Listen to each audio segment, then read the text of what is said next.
Hello, hello, hello. Welcome back to another episode of Around the Fire, where just like our ancestors used to sit around the fire to listen to one of their elders tell them about some of their communities' ancient stories and legends, we also sit around a symbolic fire to discuss events in African history.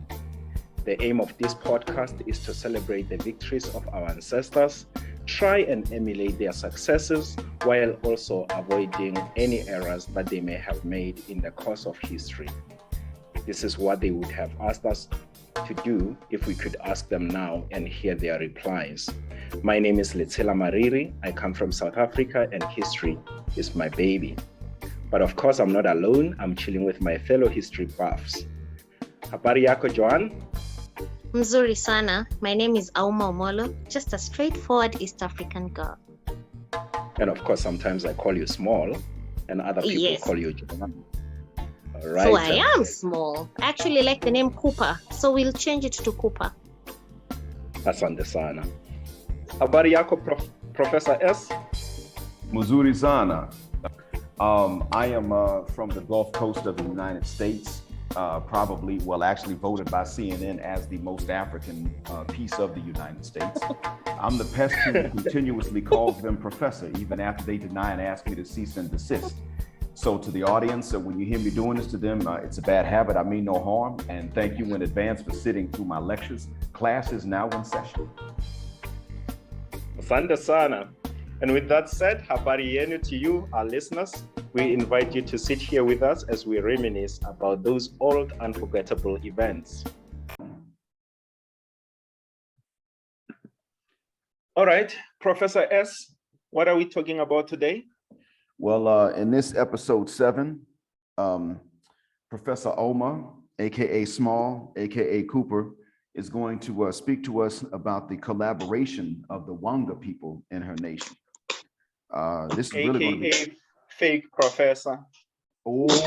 Thank you for saying that. Thank you for clarifying, because people would have come at me. Oh, Lord have mercy. No, they would have to come at me, not you. It's not your fault that I called you professor. That's you're not to blame for that. As a matter of fact, it's a compliment for the listeners. I want y'all to understand that. But today you're going to be the professor because you're going to be telling us about the collaboration of the Wanga people. And I'm sure this is going to raise a lot of questions as we go along. But when you're ready, go ahead and let us know. Tell us the basics, the backbone of it all. Okay, I am hoping we actually get the questions and more information about the Wanga, because the more the better, yeah? Mm-hmm. And one person is limited. I can't have all the information with me. So hope the audience will have more to add on to the knowledge. Cooper. Yes. When you say yeah, do you mean you get? You had to bring that. Okay, you get? I will say that. Sometimes we say yeah, sometimes we say you get. So go with the flow. Okay. No problem. Okay. I'm happy to know that. Okay. So the Wanga migrated from Uganda into Kenya and settled in Kakamega County, which is in the western part of Kenya. And they are surrounded by other Luya groups, the Luo, the Maasai, and the Kalenjins. So from the first person to come to Kenya was called Kaminyi, who fled from Uganda because there was one of his cousins wanted to kill his father and take over the kingdom there. So he fled and started his own kingdom in Kenya. And then he had a son called Wanga, who established the Wanga kingdom in the 18th century. One of the kings, the rightful king, this is where now they started collaborating, because they would employ the Maasai to help them raid cattle from the Luo and the Kalenjins and other people who surrounded them.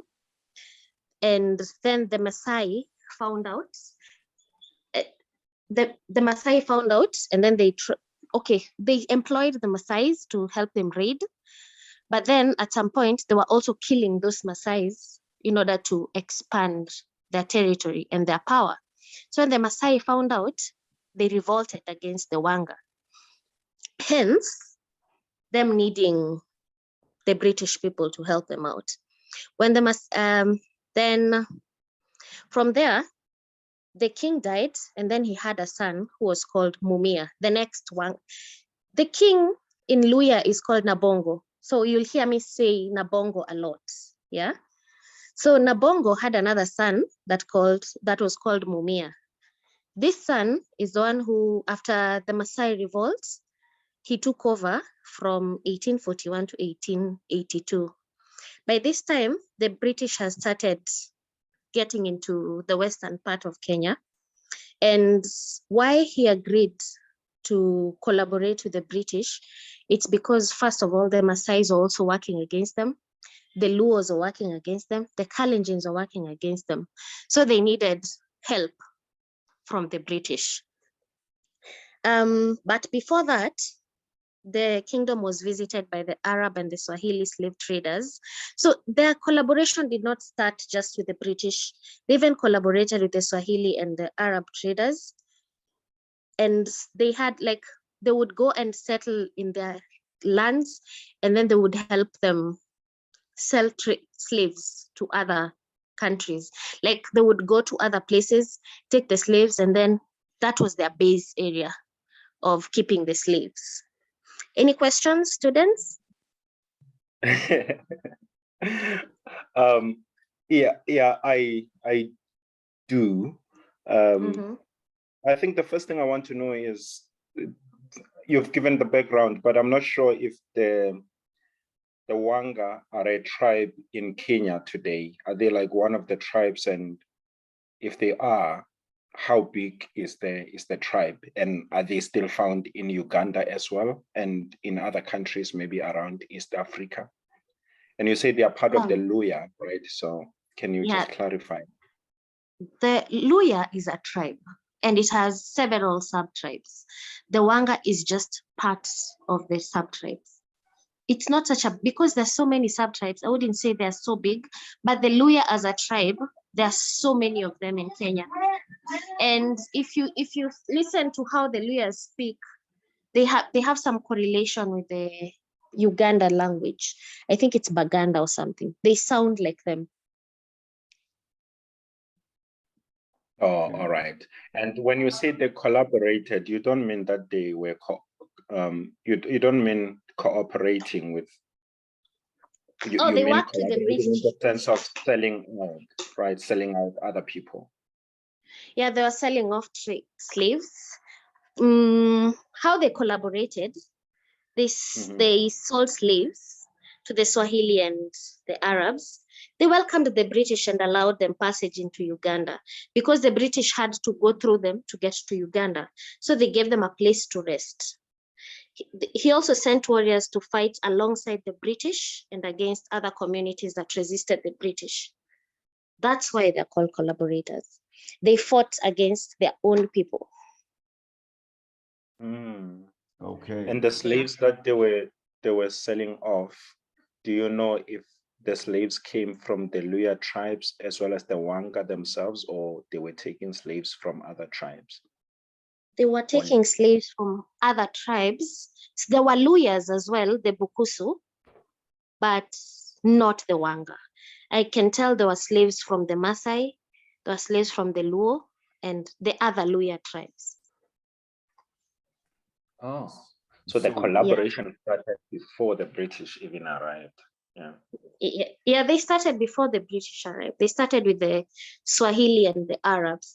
You'd actually find that the percentage, they have a lot of Muslims in their community because they were allowed, they traversed their space. So a lot of Wangas are Muslims. Not many, maybe 20% are Muslims, which is quite rare. Okay. 20% is a very huge number. Well, 20% of them probably so, yeah. 20% of them is huge. So it means that they'll be outnumbered for a long time, but it also means that if you meet enough Wanga, period, you're bound to meet a Wanga that's also Muslim. Yeah, it's actually very normal to hear someone called Amina Makoha Amina and with the Luya name.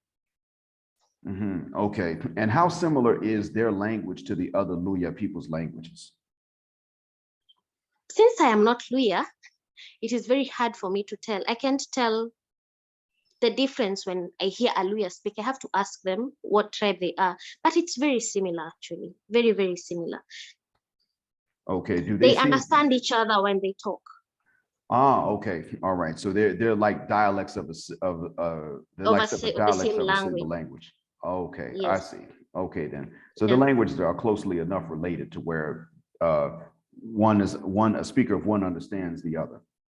Yeah, that's why they're all called the Luya people. Okay, I see. All right.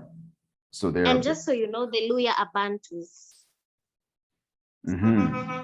Okay, yeah, but there are people from Mariri. Bantus don't sell out. Don't collaborate.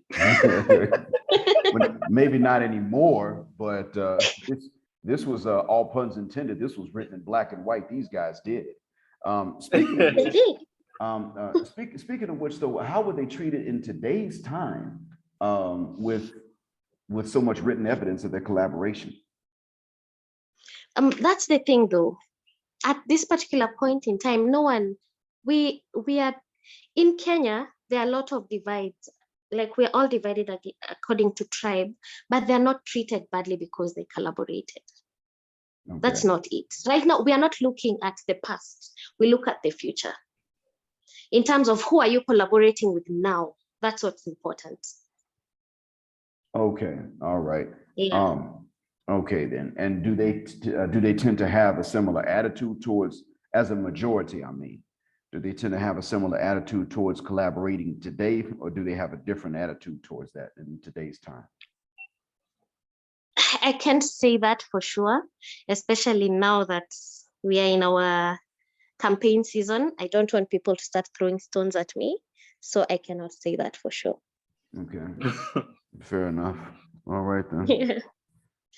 But do they get teased for their history, for that part of history? I know I tease my Wanga friends. About other people, you would, of course you would. Why am I not so? Okay. I know I tease my Wanga friends, but I'm not sure about how they're treated amongst the Luya. Okay. And did you say that the Maasai are also one of the Luya people? No, the Maasais are Nilots. The Maasais, they're just their neighbors. They were just neighbors back then. Okay, I thought that the Maasai were Nilotic people. So I didn't expect their languages to be closely related. Yeah, the Maasai are Nilotic, but also the Maasai were collaborators, from what I've read. Okay, so really nobody's hands are completely clean anyway. Nobody's hands. It's the Bantus and the Nilots, maybe the Cushitic tribes. I'm not sure about that. Okay, I see then. And so those would have been the first to collaborate. They were too close to the coast. But you know, after reading all this, I've come to learn that collaboration was not, part of it was for personal gain. A big chunk of it was for personal gain, but it was also for survival. Okay. Yeah, because if you look at their reasons for collaborating, they wanted to be like the personal reasons.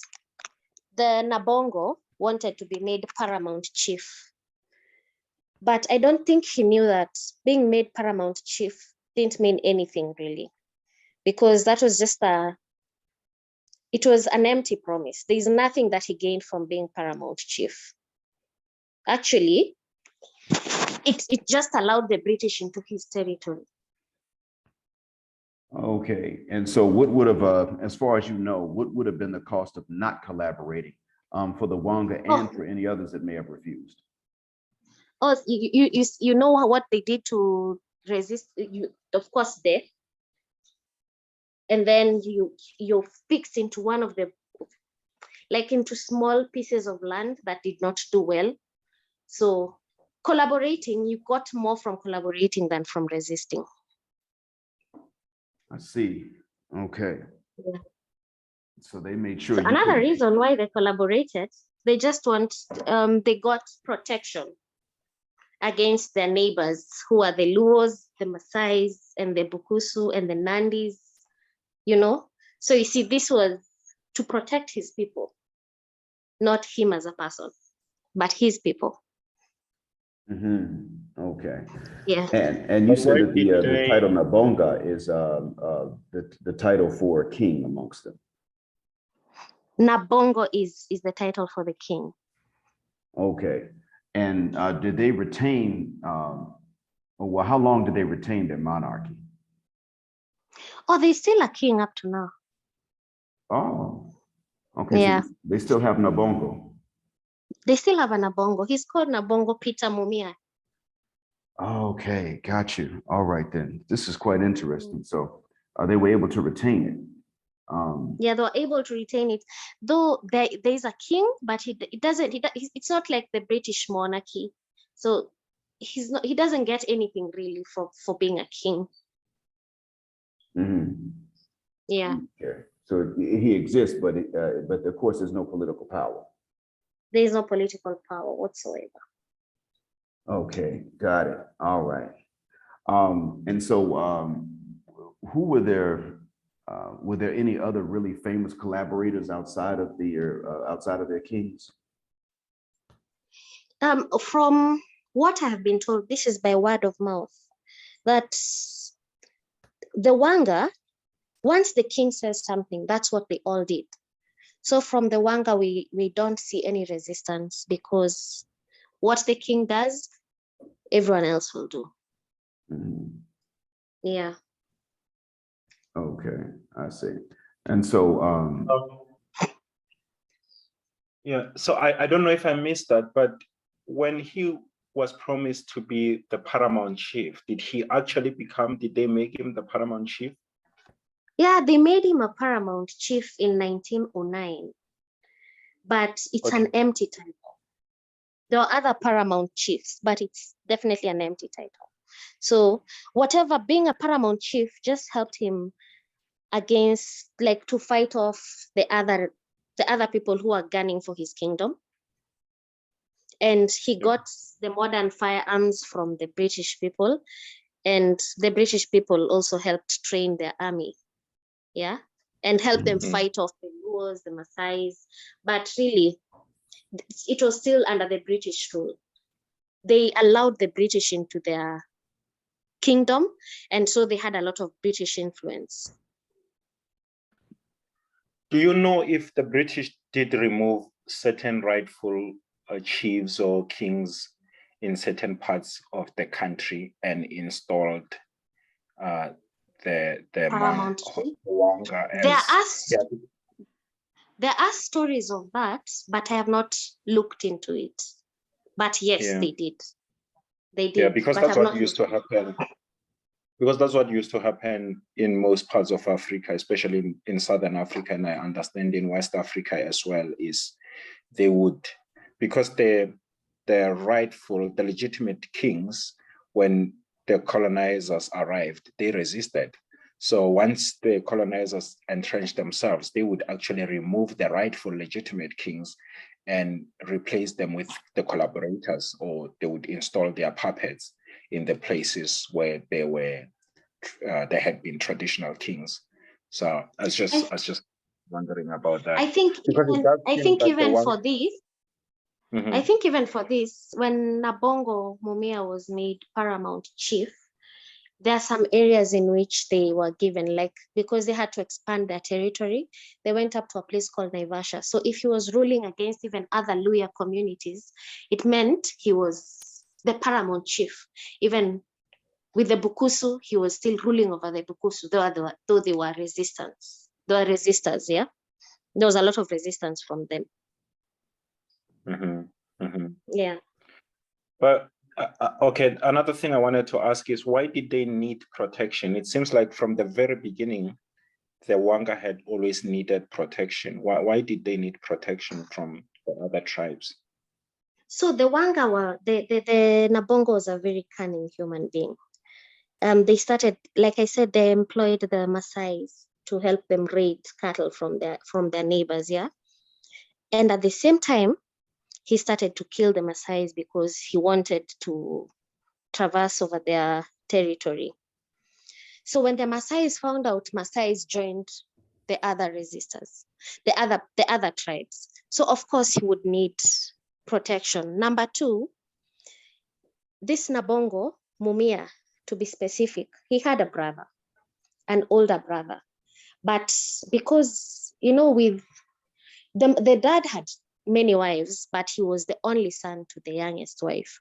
So the mother wanted him to be the king. He lied to the older brother that the mother told the older brother to wear the king's regalia, that the king wanted him to wear the regalia. So the king, of course, was very pissed and disinherited his brother.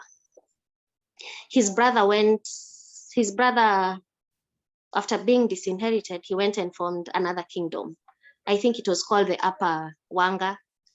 And then there was the Lower Wanga. But since the king already disinherited him, the brother, this Mumia himself, became the rightful king. But his brother was always gunning for his kingdom.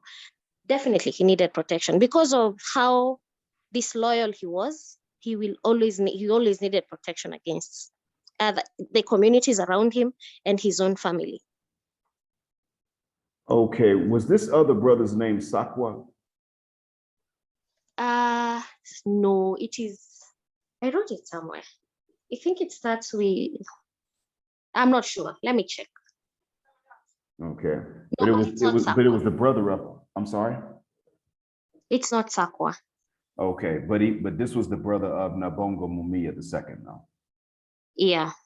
Okay, all right. So because of Mumia's behavior, he pretty much put the Wanga people in a position in which they needed protection. They did, yeah. Okay, I see then. So he sought their protection, but he was also part of the reason that they needed it. Okay, well, if not the reason itself. Okay, I see. And so, and to make a long story short, his brother got disinherited by listening to Mumia's mother.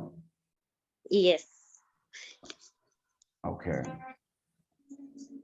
Even there is a story about him. He was supposed to attend the King Edward VII's coronation, but he already had friends. He'd made friends amongst the Swahili and the Arab. So for him, he had to travel all the way from Kakamega to Mombasa. At the time he got to Mombasa, the Swahili and the Arabs lied to him that he will be killed.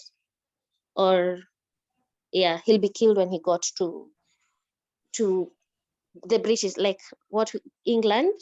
So he didn't travel. If he did travel, he would have had maybe the Wanga of Kenya would have been treated better by the British, because the British took that as rebellion, because he had to turn back and go back home. Okay. Yeah. So eventually there was an end even to the Wanga collaboration in the alliance with the British. They did not stop collaborating. Nothing is written about them stopping to collaborate. It's just, he was just a very suspicious man. Because of the way he was not loyal to anyone, he always assumed people were plotting against him. So when the Swahili and the Arabs told him that the British were plotting against him, he just came back. He didn't go. So he didn't even, he didn't really trust the Swahili and the Arabs. He just didn't trust anybody. He did not trust anyone. Because even the Swahili and the Arabs, he did not allow them to spread Islamism far into the Nabongo kingdom. Yeah. I see. Okay, and so. But what had really attracted him, I think, was the education that the British were supposed to give them and protection, basically. Okay. Yeah. And I guess they kept that into the bargain. They did. They protected him. Okay. And then the education that they promised education, did they also supply education? Did they deliver on that promise? They did supply education, but what he did not like about it is the fact that it came tied to Christianity. Mm-hmm. So he was very suspicious of that. He was willing to allow the Muslims to spread their faith, but not too far, but not the Christians. Okay, so he trusted the Christians even less. Yeah, at that particular point in time. He thought that the Christians would just give him protection, then help train, like the military assistance that he needed. Mm-hmm. And he also wanted to be made paramount chief because the British are the ones who are making people paramount chiefs. Okay, so so really the British were deciding who was going to rule over anybody, not just who would rule the Wanga. Yeah, they were deciding if you resist, they take over your kingdom or your chiefdom and give it to someone else. Okay. And what years was in what years were I'm sorry, in what years was Nabongo Mumia active? 1841 to 1882. Oh, Nabongo Mumia was 1882 to 1949. Okay, all right. So is he the same one as Mumia Shinudu or Shiun? I'm sorry, Shiundu? Yes. No, Mumia for him. Yeah, there are two Mumias. Mm-hmm. The older one, there are two brothers. Yeah. Mm-hmm. Let me confirm that for you in a bit. The reason why I can't get the names because they're too hard to pronounce even for me. Okay. Yeah. Remember, I'm not Bantu. Maybe it would be easier for Mariri though. Okay, well, what's the name? Show me the name. Maybe I might be able to. okay. Shiundu. S-H-I? S-H-I. UNDU. UNDU. Yes, sir. Yeah. I mean, to me, it looks like Shiundu. Yeah. Same here. Okay. All right. By the way, Oma, I'm also Bantu. Yeah, he's. Right. Oh, yeah, you are. Yeah. You know, yours has been diluted. It probably has. But with a lot of American accent that I cannot imitate. It's not your fault. It's not your fault. I can't imitate yours either. But if we keep this thing going, eventually our kids will probably and grandkids will probably easily be able to imitate each other because they'll be exposed to each other's not only accents but languages from a young age. So ideally, we would want more of our kids to be able to speak more languages of their neighbors and their own people. So now, one thing I found out. The answer to your question, Nabongo Shiundu was Nabongo Mumia's father. Okay, gotcha. Okay, then, all right. And you said that the Wanga allied with the Arab and Swahili slave traders to put even Luo people into bondage, right? Yeah. Okay, were they being sold into the Indian Ocean slave trade? I would say they were being sold into the Indian Ocean slave trade because the Arabs and the Swahili all came from the coastal region. So after they captured the Luos and the Maasais, they used the kingdom to keep them there for some time before they could actually have enough people to travel back. Okay. Yeah. I found, and the reason I asked about that was because I found, when I was looking it up, I found that they did raid neighboring tribes and sold them into the Atlantic slave trade, which they even did this to the Luo and the Bokuso, which means that they would have made it into our bloodline in the Americas. Yeah. And so this means that we may actually have Nilo DNA if we do DNA tests. But it Have also, you ever done a DNA test? I have not. No, I'll be glad to welcome you to this part of the world. And I would gladly accept that welcome. But I haven't been in the States. They're not doing them here yet. I think they will be at some point, but I haven't been back to the States long enough to wait for the results to come back. Plus, every year I go, it costs less. So it's one of the few prices that's actually going down in the US. And so the next time I'm there, then it'll probably be quite inexpensive, and I'll go ahead and get it done, Lord willing. But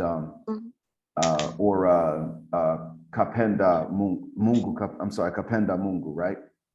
Mungu akipenda. Okay, Mungu akipenda, then I'll get it done the next time I'm back. But the thing is that according to some of my students, I'm at least 60% gorilla anyway. So, you know, because I don't let them slack off in class, and I don't let them get lazy and cheat. So, and they're all pretty much in a consensus about that. So I don't know. I mean, I might embarrass some of my relatives getting a DNA test done. But apparently they did send them to the Atlantic slave trade, which means that we had a trade that was going further east than what I initially thought. Even I wasn't sure about slave trade in the eastern part of the world, by the way, because a lot of our history, when we are taught about slaves, we are taught about slaves from the western part of the world and the southern part of Africa, but not a lot of it is mentioned about the eastern part of Africa. Yeah, and ironically, we know that most of them were taken from the western and central portion. As far south as Angola, as far north as Mali, and we hear that they would have come from the center of the continent as well. But I didn't expect to find that we had Nilotic ancestry. I found that out when I was looking for something else to ask you about, actually, and then I found this out accidentally. And so apparently people are more related even throughout the continent than what we would have thought. Yeah, we are. So you know, like right now, again, I go back to our campaign season. We are voting in a week or so. So one of the front runners, one is Kalenjin, the other one is Luo. And they're all fighting each other, but we're all from the same person. You know, we are both Nilots. But the things they're saying about each other, it's disheartening. We should be fighting against Bantus. Okay, well, yeah, good luck with that. You'll be vastly outnumbered, unfortunately. We definitely are. And Cooper. Yes. Sorry, Prof. When you are having elections in Kenya, is it so clear and publicly accepted that the campaign is along tribal lines? Like people accept that as a norm? I would say yes and no, but mostly yes, because would say your homeboy, if you can't, it's weird for you to vote for someone that's not from your hometown. If you knew that someone from your hometown was vying, would love to get away from the tribal lines, because it should be more about what the person can do for us. But that's not where we are as a country at the moment. We all know, like every time they're campaigning, when they go to their hometown, they even don't campaign much from their tribal to their tribal people, because they definitely know. Like Luo, Raila is vying. Of course, he'll get like 99% of the votes will be from Luo, from the Luo people. Because the Kalenjin are Luo. Kalenjin are not Luo. Kalenjin are Nilots, but they're not Luo. So the Kalenjins will definitely vote for the Kalenjin. So what they're doing now is trying to get votes from the other tribes. Oh, because Raila is Luo. Yes. And Ruto is Kalenjin. So definitely the Luo will vote Raila, no matter what. No matter what. Especially the Luos are stupid in that way. And I'm not saying stupid in silly. Silly is a better term. If we vote as a you block, said it. We didn't. silly is a better term. We vote as a block. You can never say anything. Even we call him Baba now. Baba to mean father. Yeah. Wow. Now, I'm going to ask about the Guriyama people only because I've actually met someone that was Guriyama here in this here where I'm living. Are the Guriyama Bantu or are they Nilots? They're Bantu from the coastal area. Okay, got you. All right. Actually, the Giriama have I mentioned it to Mariri sometime to look her up. She's called Mekatilili. She resisted against, she was one of the strongest women to resist against the British rule. Okay, all right. All right, you said that the name is Mekatilili? Mekatilili, yeah. But I guess in the future, we're going to have to do one on, you said that her name was Mekatilili. So Mekatilili. All right, so we have to do one on her resistance in the future later on. You see, the way we say Swahili is a mixture of Arab and Bantu. Giriama plays a very big role because if you listen to them speak, you'd think they're speaking Swahili. Some words are the same because they're found in the coast and the Arabs settled in the coast. Okay, I see. And my last question is going to be really about the eastern coast of Africa in general and the Arab presence there before we wrap this one up. And that is, we know that the Europeans in the West, within the tropics, were not able to go into the interior until the development of quinine. I think that was sometime between the U.S. Civil War and 1884. But the Arabs, when they settled, they did settle within the tropical regions of the eastern coast. Were they also prohibited from going? I mean, were they not able to make it into the interior in the east, or were they able to get into the interior fairly easily? I think they were able to make it into the interior fairly easily because from what we learn here, they got to the western part of Kenya before the British did, while they were trading. Okay, I see. Yeah, they were. All right, so that means two things. One, they had immunities that the Europeans didn't have. And two, whatever was, well, usually it was malaria that stopped them in Western Africa.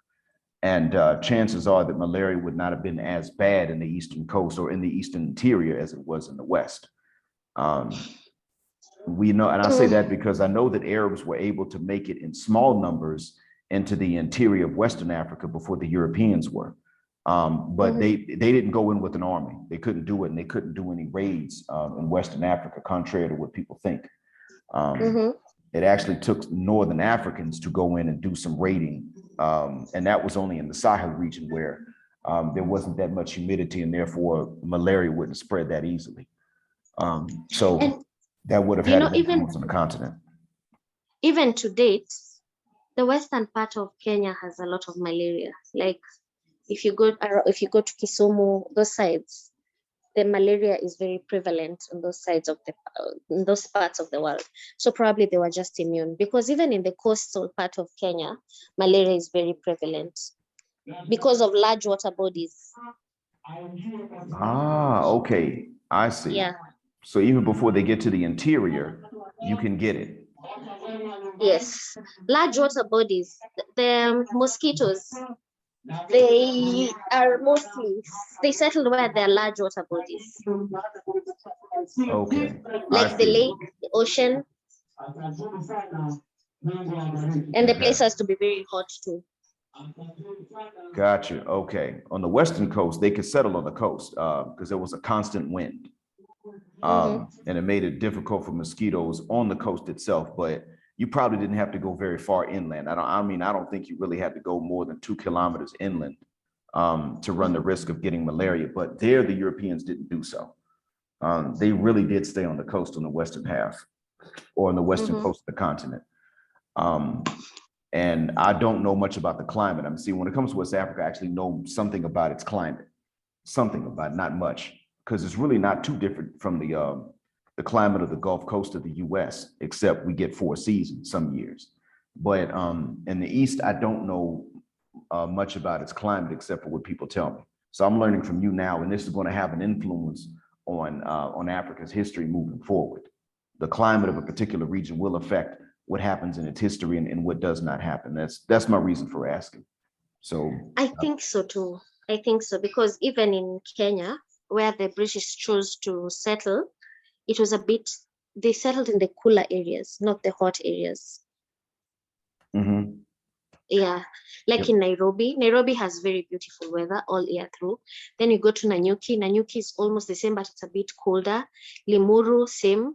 But then when you go down towards the Lake Victoria, it's very, very hot. So you barely find white people on those sides. Mm-hmm. Yeah. Got it. So that means we know where to base the next rebellions the next time anybody tries to colonize and they're not from the tropics. See, we know what to do next time. We do. We do.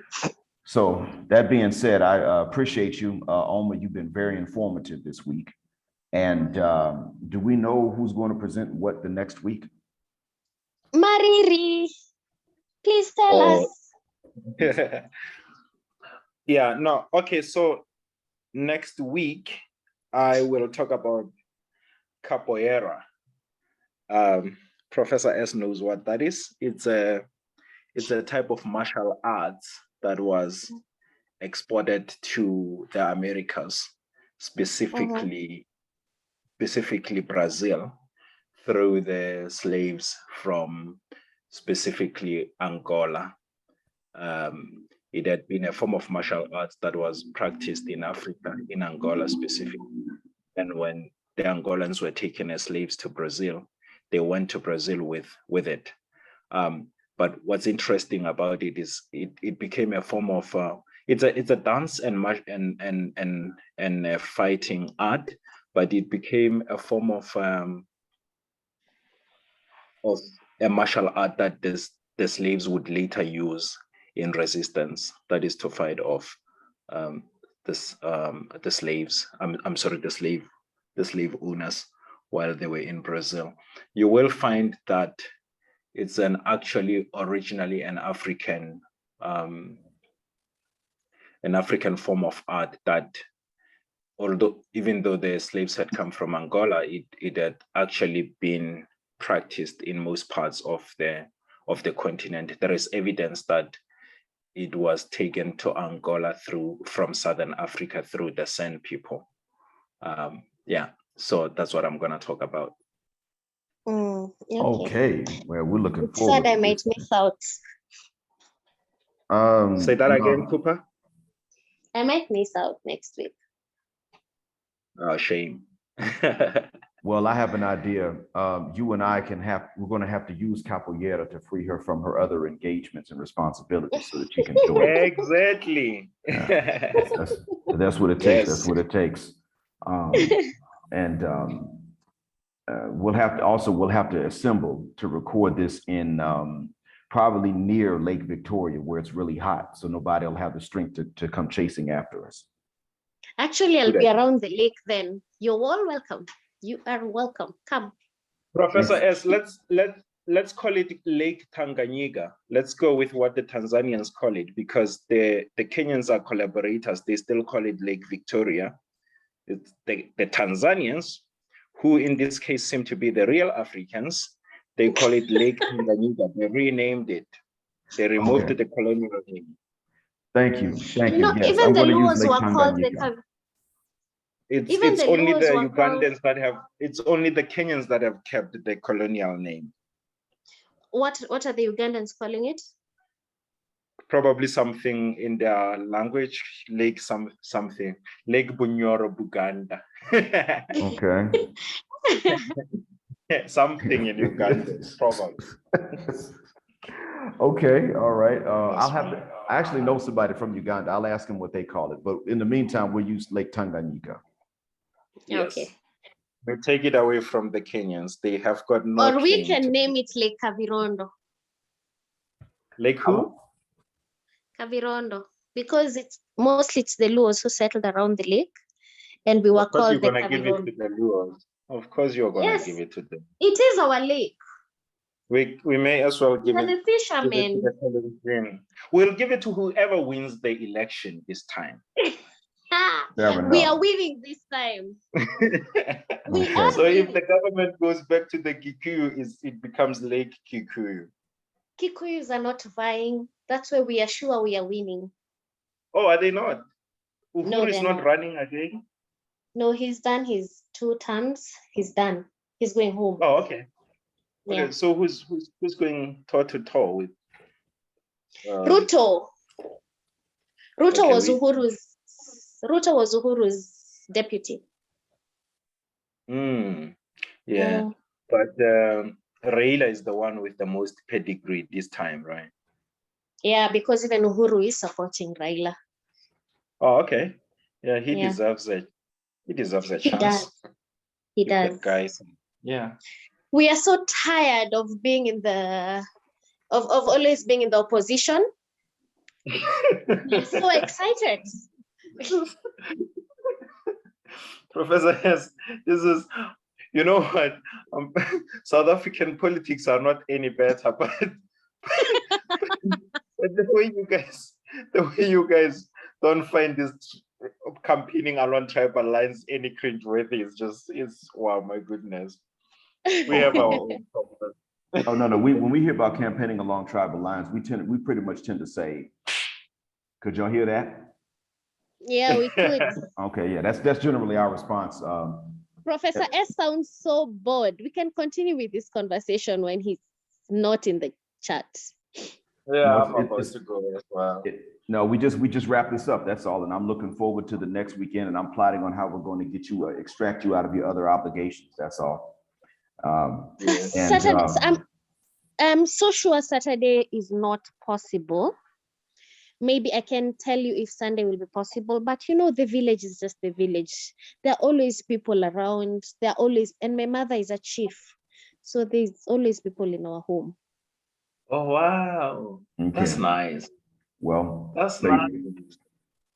Tell you what, I'm going to go ahead and thank the audience members for their patience and learning from us this time. And I think this time we're right at 45 minutes. No, just a little bit less than 45 minutes, actually. So we met the deadline. And so to the audience members, thank you so much. Asante Sana, Siyabonga, and muchas gracias and muito obrigado. We will be back next week. Shukran jazilan, and inshallah, and Mungu Akipenda. Mungu akipenda. All right, Mungu akipenda. Right. We will be back at the same black time, same black channel next week. And until that time, thank you so much, and Uhuru Sasa. Isolated. All right. We thank you for bearing with us for another episode of African History Around the Campfire. We look forward to you coming back to see us next week at the same black time on the same African channel. In the meantime, make sure you subscribe and select to be notified. But above that, hit the share button because we all know someone who needs this. See you next week, inshallah.